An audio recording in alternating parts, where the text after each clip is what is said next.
You could not have scripted a better return for Ja Morant. He had 34 points, had 8 assists, had 6 rebounds, had a couple of steals, had some incredible plays, and had down the stretch just took over and had the game winner. I mean, That's this was a about as complete easy a game experience. winner as you're going to see, too.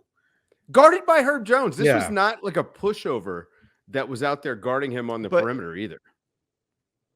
I mean, they let him kind of just like walk right into it, which was sort of surprising in that sense. Like, he kind of, they called the timeout and couldn't advance it, which is a whole different story. But okay, cool. It worked in their favor. Ja just dribbled the ball up the court, and they just let Herb Jones just kind of meet him. And Ja's too quick for that. And I think that's what kind of led to that being the relatively easy game winner that's referring to. And, we know Herb Jones is a hell of a defender. And it was just like, I just think they did a poor job in terms of just sort of stressing the Grizzlies at all. Yeah. Given the shooting or lack thereof kind of around, it is surprising that the space was that open for Ja. Like, I think that I watching it back, it looked like you're kind of used to seeing teams shrink the floor a little better, especially against a guy who is a live wire ball handler. But that's more nitpicking, and obviously credit to Morant for making what is typically a very tough situation look pretty easy. Yeah, and the thing is, he was kind of waltzing to the basket the whole fourth quarter. Yeah, like it was just too easy in that sense, in the way he was able to drive and roll through everything. Kind of very Olay-esque defense to a degree from the Pelicans, from guys that we don't expect it defensively. Herb Jones, Daniels, like we expect them to have a little more fight and bite into their defense than they did tonight, and especially in the second half. Like in the first half, it was great. They held them scoreless for like 6 minutes or 4 minutes in the second quarter and built this huge lead. And then that just disappeared come the second half. So watching Memphis in this game, I still think that obviously like one of the big things, and I think people have done a good job of bringing it up, is missing Steven Adams, missing Brandon Clark, missing that offensive rebounding. So I actually found it kind of funny that Ja, he scored his first point on an offensive rebound. I mean, this is like one of the things that their offense really depends on quite a bit. And they depend on the penetration that he was able to get in this game. I mean, the drive and kick game from Ja Morant is their half-court bread and butter, and they haven't really had that. So, I don't know if they can save this season, which, 26 games in, they're 7-19. I did some quick math. I think they've got to win at like a 51-win pace or something like that from here on out to get to 500. But does 500 get you in? Is that play in the West? I don't know.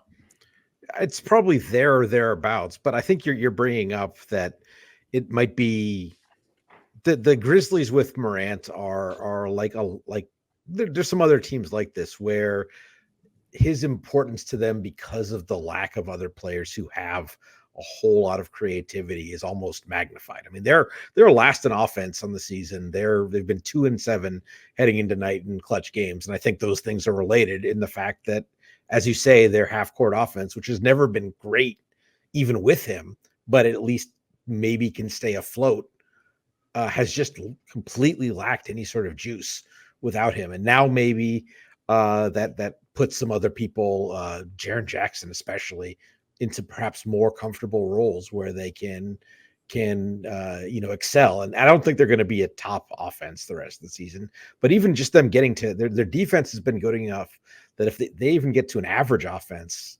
50-win pace is not a ludicrous ask, even with the talent they have on the sidelines with the injuries to Adams and Brandon Clark. Yeah, and one of the other things with Ja, I mean, he got to the free throw line. He put pressure on the rim, put pressure on the defense by drawing fouls. Sorry, Mo. Your Wi-Fi is just throwing me off here. It's go ahead. Well, one, you didn't have to tell the audience that. Two, yeah, it is ludicrous. Well, they're watching on YouTube. 50-win pace at this point. That's fine, but like, and the people who are listening to the podcast audience didn't need to know. Everybody else could have figured it out. But yeah, no, I think it is ludicrous, Seth, in the West. I think it's extremely difficult in the Western Conference to think that they're going to be able to go win 50 games. Like, okay, they beat a New Orleans team tonight. Like, a lot of the whole Western Conference is stacked. Like, I think this is one of those things. Like, wasn't worried about Memphis with the Ja suspension until we saw the injuries to Steven Adams. And that's the big issue for them. And I think that's the real problem for this team. Like, I'm not saying they can't win win at a 50 win pace, but I'm just saying, like, still going to be pretty ludicrous if they do that. And considering in the Western Conference, in the East, yeah, there's a bunch of terrible teams. Yeah, I almost cursed there and I was very proud of myself. There's a bunch of terrible teams in the Eastern Conference that they could beef up their schedule on. But like in this case, there's not a lot. And I think that's the in the West, I think that's a big ask. So we were kind of kicking it around in the chat whether this Grizzlies team would be a candidate to buy, coming into the trade season, and whether they might take a swing. I don't think they will. I mean, we have said in previous weeks, we consider this a gap year. It's just when you get games like this, especially you see Ja Morant and how different that team looks when he's out there with them. You just hate to see, a team that we thought was on its way up have to take a gap year in the middle of what should be their competitive portion of this group, right? But it's more than just the Ja stuff. Like, it's the injury to Clark that has him out for a year. It's the injury to Adams. Marcus Smart hasn't played in, I don't even remember the last time he was on the court. Like, it's a lot I almost of forgot stuff he was on this team. Yeah, no, I mean, seriously, that's the point, right? Like, it's more than just, I mean, yeah, the 25 games from Ja kills you. If he's playing all season, they're not 6-19 before tonight. And I think they're, they have a better record and they have a better chance of competing in the West, but they dug themselves a hole. It's going to be hard to dig themselves out of it, but it's not just all Ja. Like, all these injuries are killing them. And I think that's just a massive issue with that. And I think it's dangerous for them to send out good assets for trying to be the ninth place team in the Western Conference this year. When I think normal season next year, they're right back in the thick of things. I mean, we did see a couple play-in teams get pretty far last year. I mean, the Lakers made it to the conference finals. The Heat made it, to the finals. I mean, it's not like there's no value to being in the play-in mix if you're a good team, right? So, but it's more, I understand it's like pushing, this is a Sisyphean sort of task, right? But it's like, okay, the Laker team with possibly the best NBA player ever or the second best, whatever your preference is. And Anthony Davis, who's not bad. And, in that sense, and then you have the Miami team that, like, let's just be honest, they were fortunate with the Giannis injury, and maybe they still beat him if Giannis doesn't get hurt, and misses a game or whatnot. And they won all the games that he played in and all that. We know that stuff. They played a Knicks team that was not quite ready to go to the conference finals. And, they just how tough that I just feel like when people say that, like, oh, a lottery, let's see it happen a couple more times before we're going to start saying this is a normal thing. I think last year was more of an outlier. And I think this year, the Lakers it'll probably be more chalk.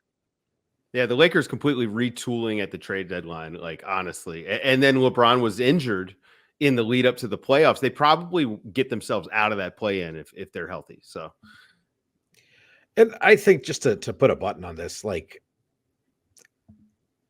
the Lakers maybe knew what they had and what they didn't have with their key guys yet. And I think if we see, Jaren Jackson start to get back to defensive player of the year form, if we see a couple of the young guys now that there's someone to maybe set them up, start to develop into what look like real playoff ready pieces, then maybe in addition to them going on a winning streak, I think that's as much, both things have to happen, is they have to look like the guys they have available next to Ja look good enough and thereabouts from a record standpoint.